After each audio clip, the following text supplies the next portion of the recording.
septembre et on reste 2 mois et demi. On rentre en mi-novembre 2012.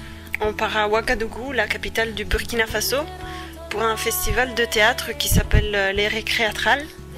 C'est un festival assez spécial parce que ça marche avec un système de résidence.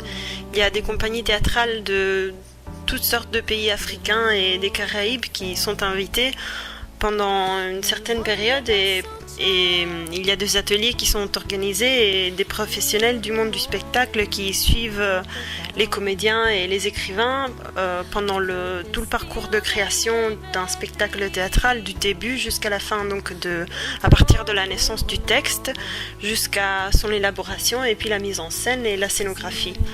Les répétitions et puis les spectacles se déroulent dans une rue du Gonguin, qui est un quartier populaire de la ville.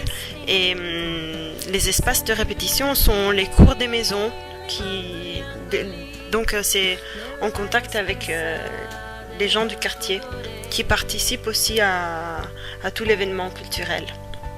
Il y a aussi un chantier scénographique qui est organisé pour mettre en forme toutes les scénographies et des scénographes et des stagiaires de toutes sortes de pays sont invités chaque année pour travailler sur les scénographies et cette année Michaela Osimo et moi, Alicia Milani, nous allons être stagiaires là-bas.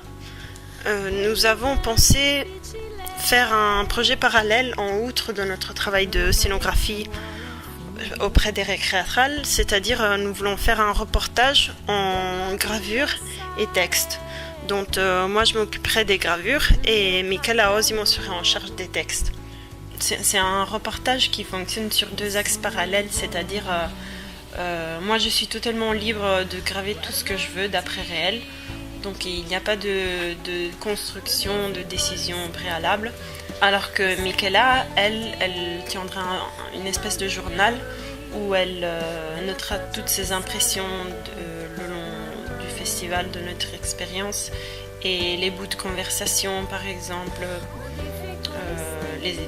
les personnages que nous allons rencontrer, les histoires que nous allons écouter d'eux.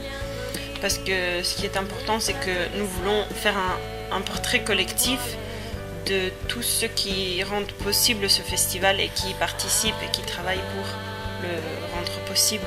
Parce que la culture et le théâtre et la culture en général, c'est les hommes et les femmes qui le construisent pratiquement. Donc c'est eux que nous voulons portraiter. La pointe sèche, c'est une technique, c'est la seule technique de la gravure où tu n'as pas besoin de ton atelier parce que tu n'as pas besoin d'acide ou d'outils particuliers. Il s'agit juste de gratter avec une pointe sur une plaque.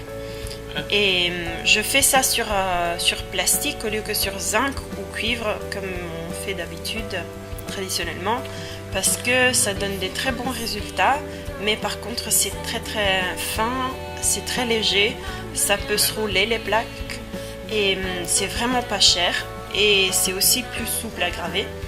Donc ceci me permet de faire beaucoup plus de gravures et beaucoup plus vite. Et ce qui est un très bon avantage parce que je travaille d'après réel. Donc je serai là pendant le festival et je portrai tous les acteurs, les comédiens, mais aussi les scénographes, les metteurs en scène, un peu toute la population qui tourne autour du festival. Et tout ça en gravant sur des plaques que après, à la rentrée, je pourrai imprimer.